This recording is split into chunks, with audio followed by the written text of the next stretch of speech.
Bienvenidos al rincón de Paracelso. Soy el Dr. Antonio Romero Silva y en esta ocasión les traigo los aminoácidos.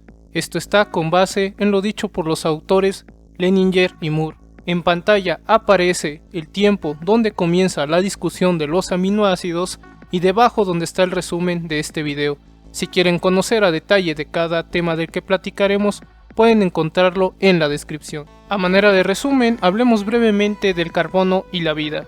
El carbono es la base para la construcción de las distintas sustancias de la vida que llamamos biomoléculas.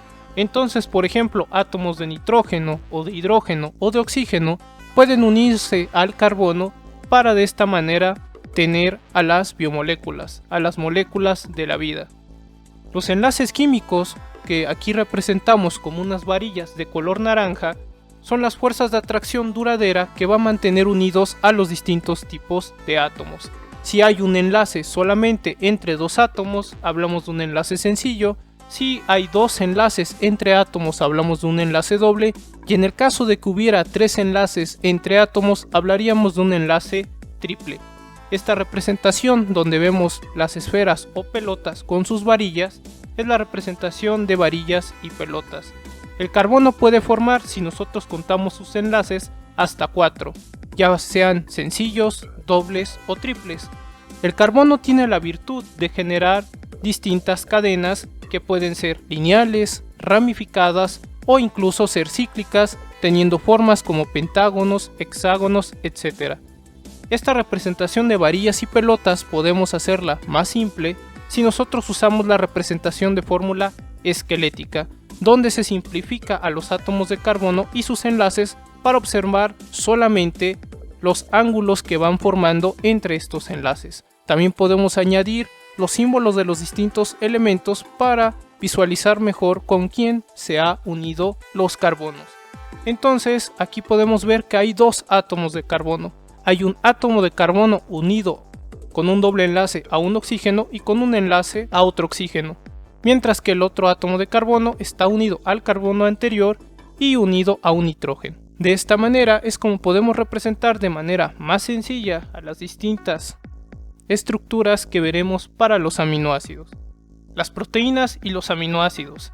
Hablaremos primero de los aminoácidos antes de hablar de las proteínas, debido a que los aminoácidos son la unidad base para las distintas proteínas. Entonces, la primera idea crucial a saber es que un aminoácido es la unidad base de distintas proteínas. Tanto el orden, el número y la identidad química que tengan cada uno de estos aminoácidos va a determinar la estructura y las funciones de distintas proteínas. Como el nombre lo indica, el aminoácido está hecho de dos grupos, de un grupo ácido y de un grupo amino, que veremos a detalle más adelante. Biológicamente nos vamos a centrar en los aminoácidos que son conocidos como alfa aminoácidos. Esto quiere decir que en el mismo átomo de carbono se van a unir tanto nuestro grupo ácido como nuestro grupo amino. Y un dato siempre a tener en cuenta es el número 20, ya que son 20 aminoácidos los que construyen la mayoría de las proteínas y los veremos uno a uno. Los aminoácidos son biomoléculas que están conformadas por un grupo ácido, que será el COOH, y un grupo amino, NH2, los cuales están en diferentes partes de la molécula, en sus extremos. Entonces, si tenemos este aminoácido, veremos que el grupo ácido es donde está el COOH, un carbono unido con un doble enlace oxígeno, y ese mismo carbono está unido a un OH. El grupo amino es donde está el nitrógeno unido a los hidrógenos, y vemos dónde está el carbono alfa. El carbono alfa es el que está a un lado del grupo ácido. Entonces ese es el carbono alfa, y otra manera de identificarlo es porque en este carbono están unidos tanto el grupo ácido como el grupo amino. Como mencioné, se llama carbono alfa al átomo de carbono que está inmediato, es decir, a un lado al grupo carboxilo. El grupo carboxilo es el grupo ácido, el COOH. También podemos observar el hecho de que habrá diferentes sustituyentes que nosotros mencionaremos y abreviaremos como R. Estas serán las distintas cadenas laterales que tendrán gran importancia para conocer las propiedades de los aminoácidos. Entonces, si hacemos su fórmula, encontraríamos que H2N, que es el amino, está unido a un CH2, un carbono que está unido a dos átomos de hidrógeno, y esto está unido a un COOH, donde el carbón tiene un doble enlace con oxígeno y está unido a un OH. Aquí la R solamente es un átomo de hidrógeno, y este aminoácido en particular se llama glicina, que es el más sencillo de todos. Si nosotros usamos la representación de la fórmula esquelética, tenemos nuevamente el grupo amino, el grupo ácido, el carbono alfa, donde en este carbono alfa vamos a encontrar unido siempre un hidrógeno, y los diferentes sustituyentes que representamos con la letra R. Entonces la estructura del alfa aminoácido es el grupo ácido, el COOH, el grupo amino que es el NH2, el carbono alfa, donde se une tanto el grupo amino y el grupo ácido, y en este carbono está unido un hidrógeno, y diferentes sustituyentes que estarán sobre el carbono alfa, que estarán representados con la letra R. Los sustituyentes, estas cadenas laterales, estas R, pueden ser ya sean ciclos, cadenas carbonadas, lineales o ramificadas. Son 20 los aminoácidos que encontramos frecuentemente en las proteínas y son los alfa aminoácidos. Entonces, el grupo ácido está en color rojo, el grupo amino está en color azul, el hidrógeno que está unido al carbono alfa está en color verde, y en este color entre amarillo y naranja encontraremos a las cadenas laterales. Entonces ahí podemos identificar al carbono alfa. Esta notación de colores será usada a través de la presentación. Si nosotros queremos ver la estructura del aminoácido de una forma plana y un tanto más simplificada, podemos usar la proyección de Fischer, donde podemos encontrar al grupo ácido en la parte de arriba, a la izquierda a nuestro grupo amino, abajo a las distintas cadenas laterales y al hidrógeno que está unido al carbono alfa. Nuestro carbono alfa está en el centro en esta representación de Fischer, donde podemos localizar con facilidad al grupo ácido, al grupo amino, a las cadenas laterales y al hidrógeno. Este carbono alfa es importante dado que vamos a encontrar que en la mayoría de los aminoácidos, a excepción de la glicina, siempre ese carbono alfa tendrá 4 grupos diferentes que están alrededor de él, y cuando encontramos que un carbono tiene 4 grupos diferentes, hablamos de un centro quiral, dado que tiene esos 4 grupos distintos unidos a él. Entonces en las proyecciones de Fischer también encontraremos que los aminoácidos realmente, cuando están disueltos en agua y están en nuestro cuerpo, realmente se encuentran cargados. Encontraríamos que el COH le hace falta un protón. Al hacerle falta un protón, es decir, un ion hidrógeno, un H+, queda con carga negativa, mientras que el NH2, el grupo amino, lo vamos a encontrar protonado, es decir, tiene un protón de más, un hidrógeno de más. Y de esta manera es como encontraremos generalmente en las discusiones a los distintos aminoácidos al hablar de ellos en nuestro cuerpo, donde estará el grupo ácido cargado negativamente, el grupo amino cargado positivamente, nuestras cadenas laterales y el hidrógeno. ¿Por qué es tan importante el carbono quiral? Porque es muy importante a nivel biológico la localización en el espacio de cada uno de los átomos, ya que solo un tipo de aminoácidos son los que son predominantes biológicamente. Entonces, si nosotros creamos nuevamente a un aminoácido donde está el grupo amino, la cadena lateral, el hidrógeno y el grupo ácido, y nosotros hiciéramos su imagen al espejo, observaríamos que las dos imágenes que hay, tanto la inicial como la que está en el espejo, no pueden sobreponerse entre sí. Una no podría encajar en la otra, y esto es muy importante porque entonces serían compuestos diferentes debido a que la posición de sus átomos están en otras localizaciones. Cuando sucede esto, cuando las imágenes al espejo no pueden superponerse entre sí, encimarse, se llaman enantiómeros. Para saber la disposición espacial, la localización de los átomos en el espacio, podemos usar lo que se llama configuración absoluta, donde la disposición espacial de los átomos de una molécula puede entrar en un sistema que es el sistema RS, pero nosotros utilizaremos el LD. Los enantiómeros nuevamente son parejas de moléculas cuyas imágenes al espejo no son superponibles. Otro ejemplo de algo que no es superponible y son imágenes al espejo, por ejemplo, son nuestras manos. No importa cuánto giremos nuestras manos, una mano no puede encajar en la otra, pero ciertamente son imágenes al espejo. Nosotros entonces, al poner una proyección de Fischer, podemos escribir al grupo amino que está protonado tanto a la izquierda como a la derecha. El hecho de que esté de un lado o del otro hace que sean enantiómeros. Tendríamos nuevamente el grupo ácido, el grupo amino, la cadena lateral que en esta ocasión sería un CH3 y el hidrógeno que está unido siempre al carbono alfa. Entonces con R nuevamente tenemos las cadenas laterales que en este caso es un CH3. Ese CH3 en la cadena lateral me indica que este aminoácido se llama alanina. Cuando hay un centro quiral nosotros podemos observar en una molécula que van a ser ópticamente activas. Decir que algo es ópticamente activo indica que el plano de la luz polarizada va a desviarse, ya sea a la izquierda o a la derecha. Si el plano de la luz polarizada se desvía a la derecha, entonces decimos que la molécula es dextrógira y por eso ponemos una letra D mayúscula. Si el plano de la luz polarizada se desvía a la izquierda, entonces nosotros tendríamos una molécula levógira, porque desvía la luz hacia la izquierda. Curiosamente, biológicamente, lo que predominan son los aminoácidos del tipo L y podemos identificar a los tipo L porque en la proyección de Fischer encontraremos al grupo amino del lado izquierdo. Como mencioné, los enantiómeros L son los encontrados mayoritariamente en la naturaleza.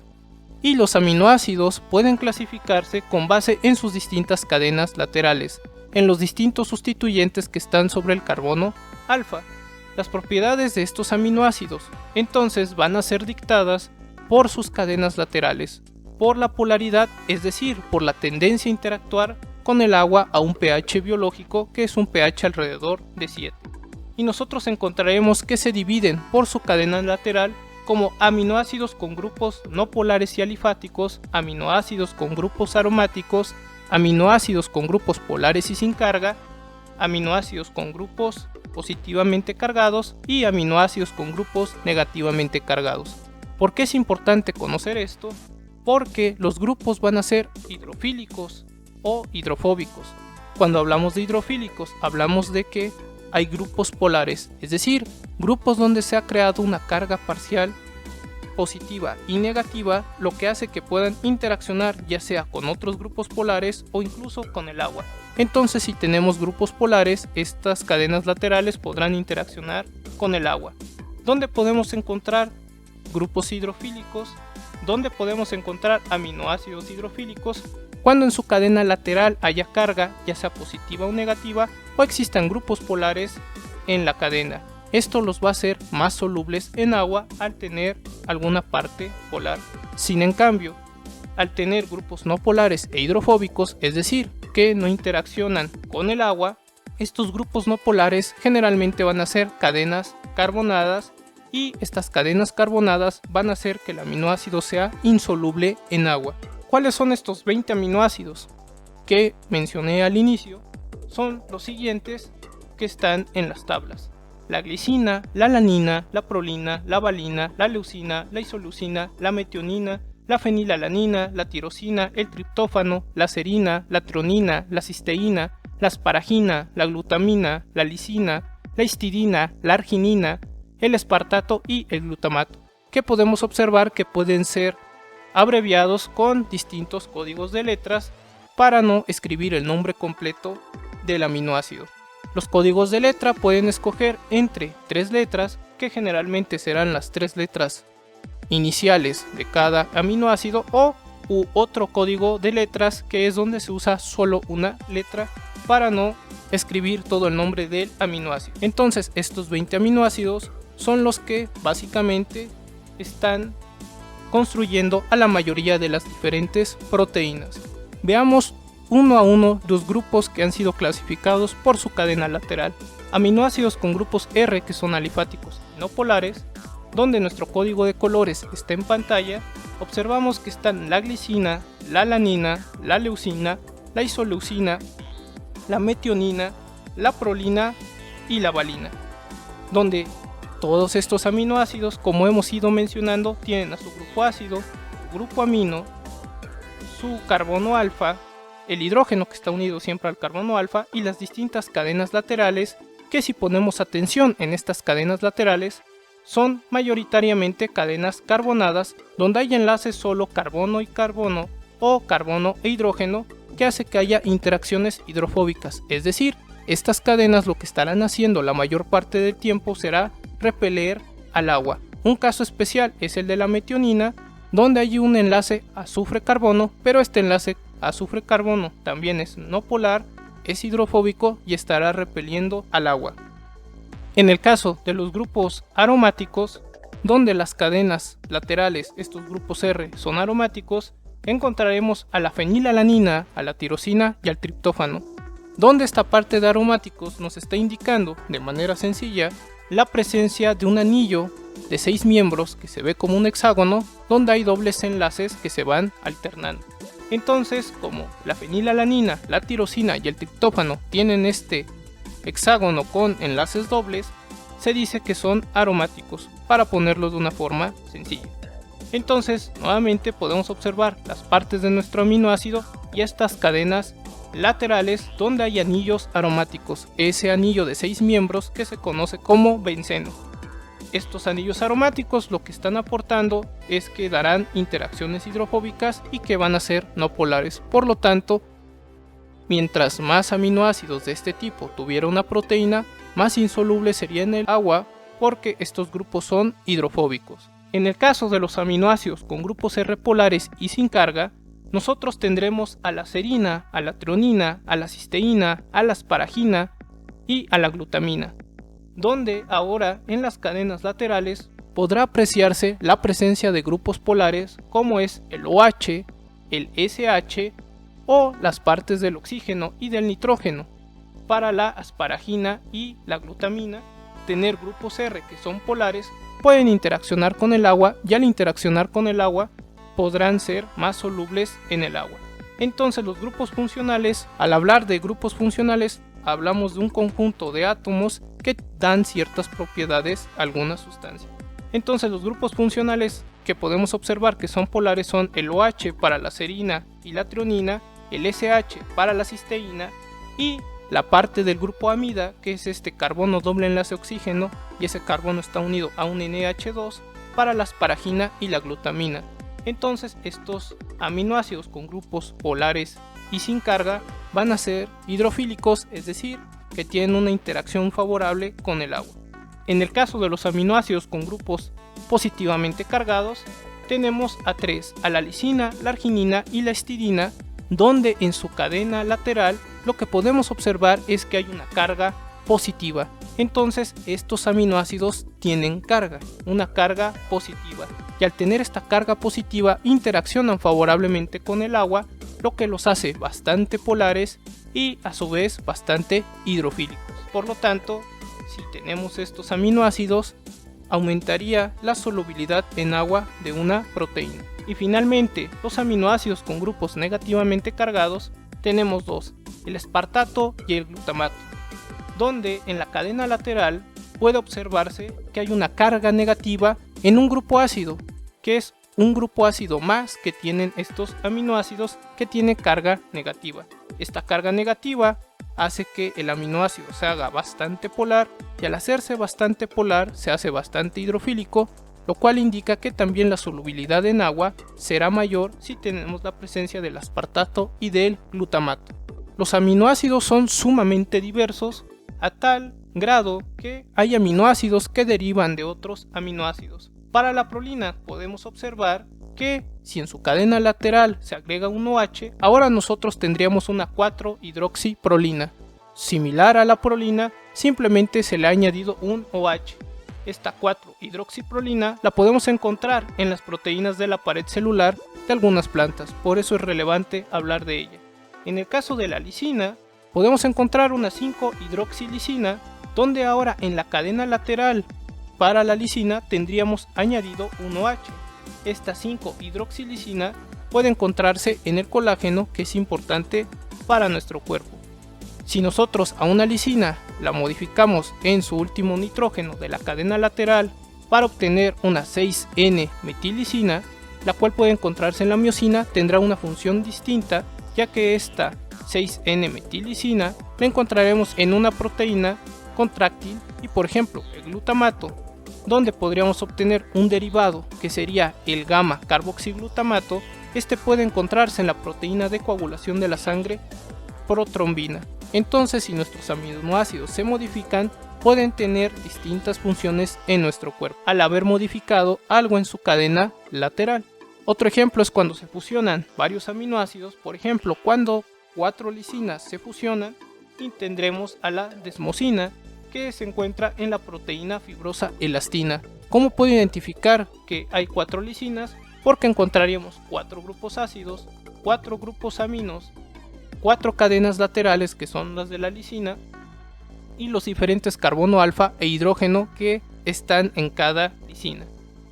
Otros aminoácidos importantes que son derivados son la selenocysteína, donde nosotros veríamos que en lugar de haber un azufre como en la cisteína, encontramos un átomo de selenio, o la ornitina y la citrulina, los cuales son aminoácidos y son importantes porque participan en el ciclo de la urea.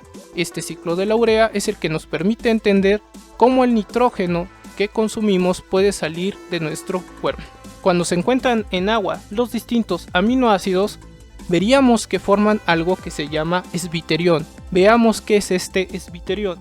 Si nosotros hacemos una forma no iónica, es decir, que no tiene carga de un aminoácido, nosotros encontraríamos que el grupo ácido que está arriba, donde está el COH, no tiene carga y que el grupo amino, el NH2, no tiene carga. Sin embargo, al estar en agua, lo que nosotros observaríamos es que el grupo COOH pierde un protón al encontrarse a un pH de 7, entonces los aminoácidos se representan cargados, donde el grupo ácido tiene carga negativa y donde el grupo amino, que en este momento está azul, tiene una carga positiva al tener un hidrógeno de más. Es importante hablar de esta forma iónica del aminoácido porque biológicamente es muy relevante, porque es una forma predominante en agua. El grupo ácido nuevamente tiene una carga negativa y el grupo amino tiene una carga positiva. Cuando un aminoácido entonces se encuentre disuelto en agua, por ejemplo en nuestro cuerpo, en disolución existe como un ion dipolar, porque hay dos polos, el polo positivo y el polo negativo, y este ion dipolar se conoce como esbiterión. El esbiterión proviene del alemán y se puede traducir como ion híbrido. ¿Por qué es un ion híbrido? Porque hay una carga positiva y una carga negativa en la misma molécula, en el mismo aminoácido. Entonces los aminoácidos en su forma de esbiterión tienen tanto carga positiva como negativa, por eso es que es un ion híbrido o dipolar. Una de las propiedades interesantes de un esbiterión es que puede actuar como un ácido, es decir, es capaz de donar protones, iones hidrógeno, o puede actuar como una base, es decir, puede aceptar protones o un protón, iones hidrógeno. Entonces, el esbiterión al comportarse como ácido y el esbiterión puede comportarse como base. El esbiterión se comporta como ácido cuando dona uno de sus hidrógenos. ¿Dónde podemos observar esto? Por ejemplo, cuando el grupo amino dona un hidrógeno y se queda como NH2. Cuando está cargado positivamente el grupo amino como NH3, tiene un ion hidrógeno de más. Si lo dona, en ese momento el esbiterión está trabajando como un ácido y veríamos un cambio de carga. En el esbiterión la carga neta va a ser 0 porque tenemos una carga positiva y una carga negativa. Si tenemos una carga positiva y una carga negativa, estas se anulan, entonces la carga total es 0. Sin embargo, en el momento que el grupo amino dona un ion hidrógeno, lo que vamos a observar es que lo que quedará es una carga negativa en el grupo ácido. Y como ahora nuestro aminoácido solo tiene esa carga negativa, entonces la carga total es 1 menos. Resumiendo esto nuevamente, el grupo amino cargado positivamente, el NH3+, puede donar un ion hidrógeno, el H+, que también se le conoce como protón, actuando así como un ácido. En el caso de actuar como base, puede recibir un protón, entonces el esbiterión. ¿Quién recibe ese protón? En nuestro ejemplo, lo recibiría el grupo ácido que está cargado negativamente, el COO-. Entonces, en el momento que el COO- capta un protón, también veríamos una diferencia en su carga. Al inicio, en el esbiterión, donde hay una carga positiva y negativa, la carga neta es 0. Pero en el momento que la carga negativa del grupo ácido gana un protón, nosotros observaríamos que nuestro aminoácido tiene ahora una carga positiva en el NH3 que no se anula con nadie, por lo tanto el aminoácido se queda con una carga neta de 1+. El grupo ácido cargado negativamente, entonces el C o O- puede aceptar un ion hidrógeno, el H+, el protón, y así sabemos que actúa como una base. Nosotros podemos observar nuevamente las partes que tienen nuestros aminoácidos. Y estas sustancias que tienen esta doble naturaleza de actuar ya sea como ácido o como base, como los aminoácidos en su forma de esbiterión, son llamados anfolitos o se dice que son anfóteros. Al abordar el tema de los aminoácidos y de los esbiteriones, tenemos que recordar el pH. El pH es una medida de los iones hidrógeno y como los iones hidrógeno pueden cambiar las estructuras del aminoácido, por eso es que se sabe que la estructura de los aminoácidos dependen del pH. Entonces, si nosotros tomamos ya los ejemplos del ácido y de la base y los unimos en una reacción donde tengamos a cada parte que observamos anteriormente, encontraríamos que de izquierda a derecha se van donando iones hidrógeno, mientras que de derecha a izquierda se van aceptando los iones hidrógeno. Por eso nosotros observamos que de izquierda a derecha hay una flecha que indica entre las distintas sustancias que están saliendo los iones hidrógeno, y de derecha a izquierda vemos que hay hidrógenos donde una flecha nos indica que van entrando estos iones hidrógeno. Esto es importante porque de izquierda a derecha lo que nosotros observaremos es que primero se dona un ion hidrógeno de la parte del grupo ácido y después se dona el ion hidrógeno del grupo amino. Mientras que de derecha a izquierda nosotros observamos que primero se capta un hidrógeno por el grupo amino y que después se acepta un hidrógeno en el grupo ácido, donde veríamos las distintas diferencias de carga. Cuando está protonado, cuando tienen hidrógenos, tanto el nitrógeno del grupo amino y el ácido, la carga encontraríamos que es de 1+, esa carga de 1+ es la carga que tiene el NH3+. Si vemos la estructura del centro, vemos que existe tanto una carga negativa en el grupo ácido como una carga positiva en el grupo amino. Entonces la carga total sería de 0. Pero en la última estructura podemos observar que ya solo está la carga negativa del grupo ácido, lo que indica que el aminoácido ahí tendría una carga de 1-.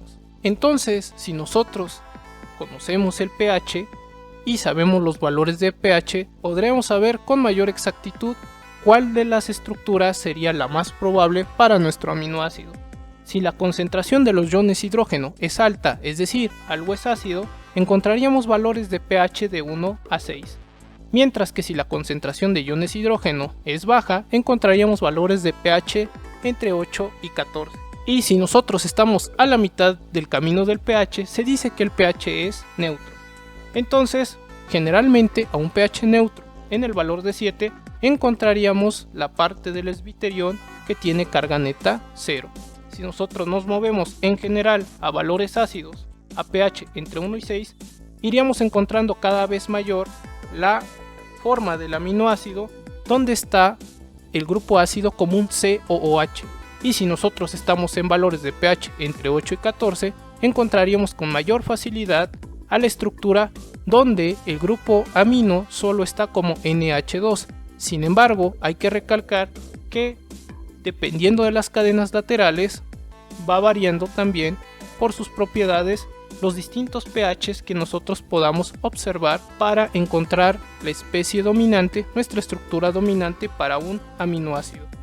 Entonces, para cerrar esta parte del esbiterión y la parte de que funciona como un ácido, como una base, los aminoácidos, de izquierda a derecha, primero el grupo ácido está como un COH y dona un ion hidrógeno, un H+. En ese momento el grupo ácido se transforma en el grupo COO-, donde hay una carga negativa. Y luego el grupo amino, el NH3, al donar un ion hidrógeno, hace que obtengamos la estructura que está más a la derecha para que ese NH3+ ahora sea un NH2. Si nosotros vemos el proceso a la inversa de derecha a izquierda, lo primero que observaríamos es que el grupo amino, el NH2, va a aceptar un ion hidrógeno, un H+, y se convierte en el NH3+, en el grupo amino protonado. y después el grupo C o O- obtiene un ion hidrógeno, acepta un ion hidrógeno y se va a convertir en el grupo COH. Entonces de esta manera podemos resumir cómo captan de manera general iones hidrógeno los aminoácidos o cómo donan iones hidrógeno. Una manera para observar estos cambios de las estructuras que vimos para los distintos aminoácidos, enfocándonos en su esbiterión, es a través de las distintas curvas de titulación, ya que cada aminoácido tiene una curva de titulación característica. La que se presenta en pantalla es la de la glicina, donde, antes de seguir con esto, las titulaciones ácido-base implica la adición o sustracción de protones de hidrógeno. ¿Y por qué esto nos importa? Porque así podemos observar cómo va modificándose con el pH las distintas estructuras de los aminoácidos. En esta gráfica, para interpretarla, de izquierda a derecha vamos a poder observar cómo va disminuyendo las concentraciones de los iones hidrógeno. Observaremos un término que es el pKa, que es una medida de la tendencia de un grupo, por ejemplo de alguna parte de nuestro aminoácido, a donar un protón, y estas tendencias aumentan o disminuyen en factores de 10. Si vemos que el pKa aumenta una unidad, esto se traduce como que hay 10 veces menos tendencia para que pueda donar un protón un grupo en particular.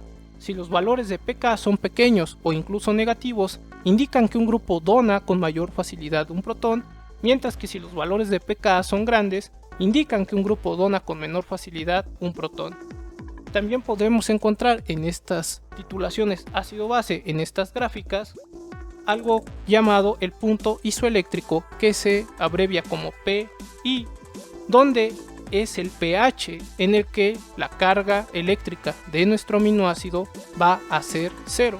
Entonces esto nos ayuda a saber cuando ya tenemos a nuestro esbiterión, a qué pH ya encontraríamos a nuestro esbiterión. Zona de poder amortiguador son las zonas azules que pueden observarse en la gráfica, y estas son importantes porque estas zonas amortiguador ayudan a que no haya cambios bruscos de pH en nuestro cuerpo. Entonces, para ir observando lo que podemos analizar en estas gráficas, los distintos pKa nos hablan de los equilibrios de las distintas especies. El pK1 nos está hablando del equilibrio que existe entre el aminoácido cuando está protonado su grupo ácido y cuando está en la forma del esbiterión, y esto tiene un valor de pKa de 2.34, mientras que la pK2 nos habla del equilibrio que existe entre nuestro esbiterión, que es lo que está en la parte central, con la estructura del aminoácido cuando se ha perdido el protón del grupo amino.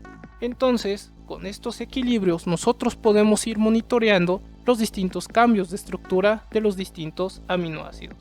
Algo muy relevante al hablar de los aminoácidos es que sí importa mucho el ambiente químico, es decir, los grupos que están alrededor, para explicar el comportamiento que tiene cada uno.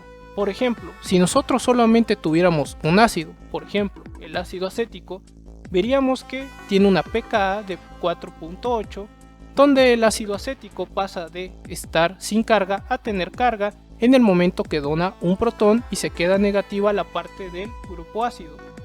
Y por ejemplo, para la metilamina encontraríamos que el nitrógeno que tiene un protón de más, al perderlo, la carga ahora es 0. Primero, cuando está cargado el grupo amino, porque el nitrógeno tiene un hidrógeno de más, veríamos que cuando se dona el hidrógeno pasa de tener una carga 1 más a una carga 0, y esto sucede a un pKa igual a 10.6.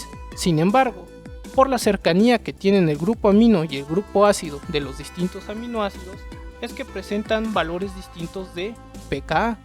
Mientras que el ácido acético tiene un pKa de 4.8, el pKa, por ejemplo, para la glicina es de 2.34, y el pKa de el grupo amino es de 9.60 a diferencia de 10.6, y esto se debe a la cercanía que se tiene con el grupo ácido. El ambiente químico, es decir, los grupos que estén cercanos a la parte que nos interese de una molécula, intervienen en la facilidad con la que se donan protones. Debido a estas interacciones, ya sea atractivas o repulsivas y repulsivas, que pueden formarse por las cercanías de ciertas partes de las moléculas. Entonces, siempre es muy importante ver estas interacciones que pueden crearse en las distintas partes que tenga una molécula, como en el caso de los aminoácidos. diferentes aminoácidos van a presentar diferentes propiedades ácido-base. Entonces aquí vemos diferentes curvas de titulación, donde podemos observar que algo que tienen similar las curvas de titulación son estas curvas que se van formando. El valor del pKa del grupo ácido para los distintos aminoácidos los podemos encontrar entre valores de 1.8 a 2.4, mientras que los valores de pKa de los grupos aminos que están protonados los encontramos entre 8.8 y 11.0. Los aminoácidos con una cadena lateral R ionizable, es decir, donde teníamos cargas, por ejemplo con la histidina y el glutamato, vamos a ver que tienen varias etapas, 3 etapas en las que hay diferentes equilibrios. Si tiene 3 etapas, entonces hay 3 equilibrios, tanto ácido como base. El punto iseléctrico entonces nos va a revelar la naturaleza de la cadena lateral, porque si nosotros observamos que nuestra cadena lateral de por sí tiene carga, en algún punto de nuestras curvas de titulación encontraremos ese valor de pKa, y ese valor de pKa de las distintas cadenas laterales está indicado como pKr. Por ejemplo, en el lado izquierdo, donde nuestro aminoácido tendría una carga neutra, sería para un valor de 3.22, mientras que para la histidina el punto iseléctrico es de 7.59, lo cual está revelando la presencia de la carga positiva de su cadena lateral. Entonces, estos aminoácidos que ya tienen cargas en su cadena lateral, podemos identificarlos también a través de sus distintas curvas de titulación, donde hay más equilibrios. Aquí encontramos 3 equilibrios, a diferencia que de la glicina, donde solo teníamos 2 equilibrios. Para el glutamato, entonces, el punto isoeléctrico está en 3.22, mientras que el punto isoeléctrico para la histidina está en 7.59. Podemos observar en los distintos equilibrios para el glutamato que comienza con una carga de 1 más y termina con una carga de 2 menos. Si recuerdan, el glutamato tiene una cadena lateral donde su cadena lateral está negativamente cargada. Si nosotros observamos los distintos equilibrios para la histidina, observamos que va desde 2 más hasta 1 menos. Aquí vemos que la histidina comienza con una carga de 2 más, recordando que la histidina está su cadena lateral cargada positivamente. Entonces, de esta manera, a través de las diferentes curvas de titulación y de los diferentes equilibrios ácido y base cuando se están donando o recibiendo protones para un aminoácido, podemos identificar a los aminoácidos y caracterizarlos. Entonces, ya que hemos hablado de los distintos aminoácidos, ahora nos toca saber cómo es que se van uniendo unos aminoácidos con otros para formar a las proteínas. Entonces, nosotros encontraremos que si tenemos 2 aminoácidos y queremos unirlos, veremos que el grupo ácido de un aminoácido va a reaccionar con el grupo amino de otro aminoácido de tal manera que el OH que estaba en un grupo ácido y el hidrógeno que está unido a un grupo amino de otro aminoácido van a reaccionar entre sí para formar agua, y en el momento que se forme esa agua vamos a ver la creación de un enlace entre el grupo ácido de un aminoácido con el grupo amino de otro aminoácido, que nosotros vamos a ver representado como un enlace peptídico.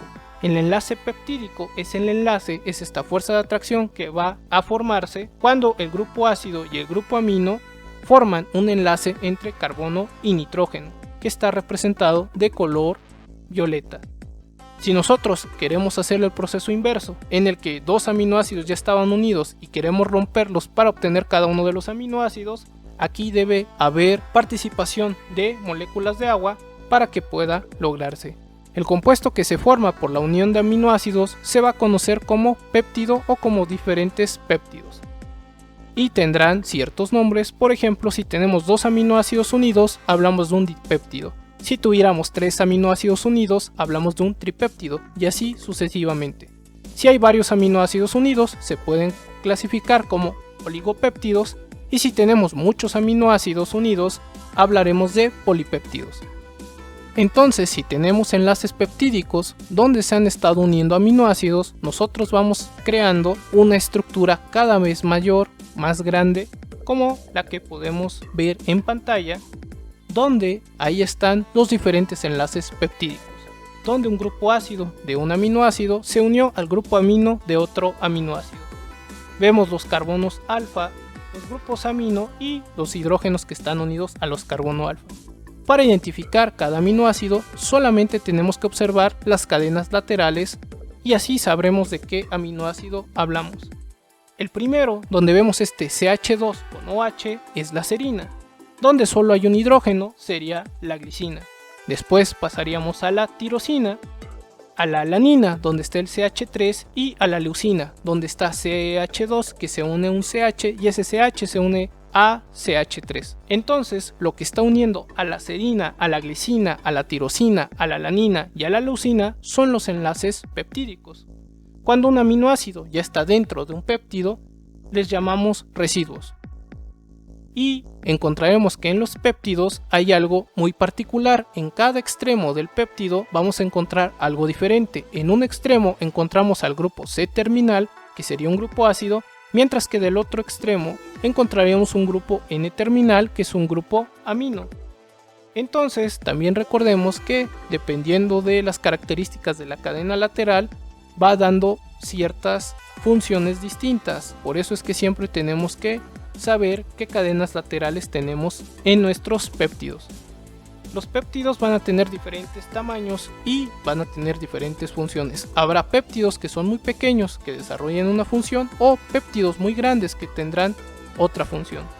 Esto será preámbulo, ¿vale? Ya que las proteínas están hechas de una gran cantidad de aminoácidos y todos estos aminoácidos se van uniendo gracias a los enlaces peptídicos. Una división más que puede encontrarse de los aminoácidos. Cuando decimos que son esenciales, no esenciales y condicionales. Al hablar de aminoácidos esenciales, son aquellos que no puede producir nuestro cuerpo, por lo tanto necesitamos consumirlos a través de nuestra dieta. Y son la arginina, la histidina, la isoleucina, la leucina, la lisina, la metionina, la fenilalanina, la treonina, el triptófano y la valina. Mientras que los aminoácidos no esenciales son aquellos que nuestro cuerpo puede producir y son la alanina, la asparagina, el aspartato, la glutamina, el glutamato, la glicina, la serina y la tirosina. Y existen también los aminoácidos condicionales que pueden producirse o se producen cuando tenemos enfermedad o estamos en estrés, como son la cisteína, la glutamina, la prolina, la hidroxiprolina y la taurina. Las interacciones que pueden formar nuestros aminoácidos dependen de su cadena lateral y pueden ser hidrofóbicas, donde se va a estar repeliendo al agua e incluso a otras cadenas laterales de otros aminoácidos, o puede haber interacciones hidrofílicas, donde estas interacciones hidrofílicas es cuando se interactúa fuertemente con grupos polares o en general con el agua. ¿Y qué van a hacer estos grupos polares? Estar alejando grupos no polares. Entonces las cadenas polares van a estar alejando a las cadenas no polares, o las cadenas no polares están alejando a las cadenas polares. Y finalmente, para las cadenas laterales que están cargadas, encontraremos interacciones iónicas, donde un grupo ácido cargado negativamente va a sentir una fuerte atracción por un grupo amino cargado positivamente. Estos enlaces iónicos son bastante fuertes y hay que tomarlos en cuenta. Entonces, dependiendo de nuestras cadenas laterales, podemos encontrar interacciones hidrofóbicas, hidrofílicas e incluso iónicas. Entonces, a manera de resumen, los aminoácidos son biomoléculas que están conformadas por un grupo ácido, un COOH, y un grupo amino, NH2, los cuales están en los extremos de esta molécula. La estructura de un aminoácido, como podemos ver en pantalla, va a tener un grupo ácido que aparece en rojo, el COOH, el grupo amino, que es el que tiene el NH2, una cadena lateral que representamos con la letra R, un hidrógeno que está unido a un carbono alfa, donde este carbono alfa es donde se unen el grupo ácido y el grupo amino. Estructura de un alfa-aminoácido, que son los más abundantes biológicamente, tienen un grupo ácido que es el COOH, el grupo amino que es el NH2, el carbono alfa, donde se están uniendo el grupo amino y el grupo ácido, donde este carbono tiene un hidrógeno, y donde existe un sustituyente unido al carbono alfa que representamos con la letra R, y pueden ser diferentes cadenas carbonadas o diferentes grupos. Los 20 aminoácidos que construyen la mayoría de las proteínas son los siguientes, que pueden abreviarse por un código de letras. Por ejemplo, el código de 3 letras que está en pantalla. Estos aminoácidos son la glicina, la alanina, la prolina, la valina, la leucina, la isoleucina, la metionina, la fenilalanina, la tirosina, el triptófano, la serina, la tronina, la cisteína, la asparagina, la glutamina, la lisina, la histidina, la arginina, el aspartato y el glutamato, que además son L-aminoácidos, dado que los L-aminoácidos son los mayoritarios biológicamente hablando. ¿Cómo clasificamos a los distintos aminoácidos? Podemos clasificarlos por su cadena lateral. Entonces encontraríamos a los aminoácidos no polares y alifáticos, que serían la glicina, la alanina, la prolina, la valina, la leucina, la isoleucina y la metionina, y encontraríamos otro grupo que serían los aminoácidos con grupos aromáticos, donde tenemos tres: la fenilalanina, la tirosina y el triptófano. Otro grupo son los grupos polares y sin carga en la cadena lateral, que son la serina, la tronina, la cisteína, la asparagina y la glutamina. Mientras que para los aminoácidos con grupos positivamente cargados tenemos a la histidina, la lisina y la arginina, y para los aminoácidos con grupos negativamente cargados tenemos al aspartato y al glutamato. La estructura de los aminoácidos cambia dependiendo del pH. El pH es una medida de la concentración de los iones hidrógeno. Entonces, mientras haya mayor o menor concentración de iones hidrógeno, nosotros observaremos distintas estructuras para nuestro aminoácido, donde las estructuras del aminoácido veremos que hubo ganancia de protones o hubo pérdida de protones.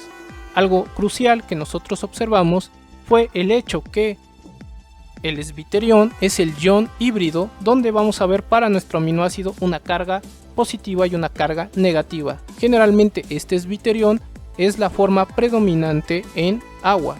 Entonces, como nosotros estamos hechos de agua, es muy importante que visualicemos a nuestros aminoácidos con sus cargas, ya que eso nos acerca a la realidad.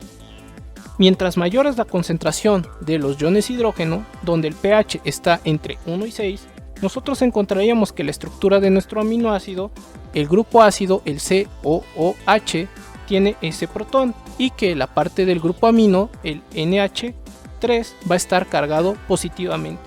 En el caso del esbiterión, que generalmente encontraríamos a un pH neutro o cerca del pH neutro, vemos que hay carga tanto en el grupo ácido como en el grupo amino. Como hay una carga negativa y una positiva, estas se anulan y por eso tenemos una carga neta de 0. Aquí podemos observar que el grupo ácido no tiene un protón y por eso está cargado negativamente, y que el grupo amino tiene un hidrógeno más, por lo que está cargado positivamente. Si nosotros viajamos a valores de pH entre 8 y 14, comenzaríamos a encontrar la forma del aminoácido, donde el NH3 más ha donado un protón para obtener ahora el NH2, donde la carga sería de 1 menos, ya que el grupo ácido es el que tiene la carga de 1 menos. Entonces, de izquierda a derecha, primero el grupo ácido, el COOH, dona un ion hidrógeno, el H+, y luego el grupo amino, el NH3+, dona un ion hidrógeno. Si esto lo observamos de derecha a izquierda, primero el grupo amino, el NH2, acepta un ion hidrógeno, y luego el grupo ácido, el COO-, acepta un ion hidrógeno. De esta forma, a través de esta ecuación química y de saber si se ganan o se pierden protones, podemos saber la estructura del aminoácido en el que estaríamos más interesados. Los aminoácidos tienen curvas de titulación características donde podemos ver estos equilibrios ácido y base de manera un tanto más gráfica, y como tienen esta virtud de comportarse como ácidos y como bases, los aminoácidos se dice que son anfolitos. Recordando, un ácido es una sustancia que puede donar iones hidrógeno y una base es una sustancia que puede aceptar iones hidrógeno. Cuando se unen los distintos aminoácidos forman lo que se llaman péptidos. Entonces estos péptidos son la unión de los distintos aminoácidos. ¿Cómo se unen los distintos aminoácidos? Los distintos aminoácidos se unen de tal manera que la parte de 1H que está en un grupo ácido se une con el hidrógeno de un grupo amino de otro aminoácido. En el momento que sucede esta unión, se libera una molécula de agua y obtenemos lo que se conoce como un enlace peptídico. Ese enlace que se ha hecho entre un grupo ácido y un grupo amino de diferentes aminoácidos. Si nosotros queremos hacer el proceso inverso, nosotros obtendríamos que necesitamos agua para que suceda. Por lo tanto, los compuestos que se forman por la unión de aminoácidos se conocen como péptidos. Si nosotros tenemos 2 aminoácidos unidos, se llaman dipéptidos. Si hay 3 aminoácidos unidos, se llaman tripéptidos. Si tenemos varios aminoácidos unidos, también se les puede llamar oligopéptidos. Y si ya tenemos una cantidad apreciable, muchos aminoácidos unidos, llegaremos a los polipéptidos. Entonces, a través de los distintos enlaces peptídicos podemos ir uniendo aminoácidos, que nosotros podemos ver de color violeta en este compuesto. Si nosotros queremos identificar cada aminoácido, tenemos que poner atención en su cadena lateral. Si vemos que la cadena lateral tiene un CH2 o H, tenemos una serina. Si vemos que solo tiene un hidrógeno, tenemos una glicina. Si vemos que hay un grupo CH2 unido a un anillo aromático y este anillo aromático tiene unido un OH, tendremos una tirosina. En el caso de la alanina, su cadena lateral sería un CH3 y la leucina sería este CH2 que se une a un CH y ese CH se une a 2CH3. Entonces, lo que va uniendo a los aminoácidos son los distintos enlaces peptídicos. Cuando un aminoácido ya está dentro de un péptido, lo vamos a llamar residuo. Y encontraremos que para los distintos péptidos hay un extremo donde hay un grupo C terminal, que es el grupo ácido, y del otro lado hay un grupo N terminal, que es el grupo amino. Recordemos siempre que las cadenas laterales hay que ponerles atención, también porque existen cadenas laterales ionizadas que tienen carga que darán otras características. Los péptidos, aunque sean pequeños o sean grandes, tendrán distintas funciones y sabemos ahora que las proteínas están hechas de una gran cantidad de aminoácidos, los cuales se van uniendo por los enlaces peptídicos. Finalmente, los aminoácidos los podemos dividir en esenciales, no esenciales y condicionales.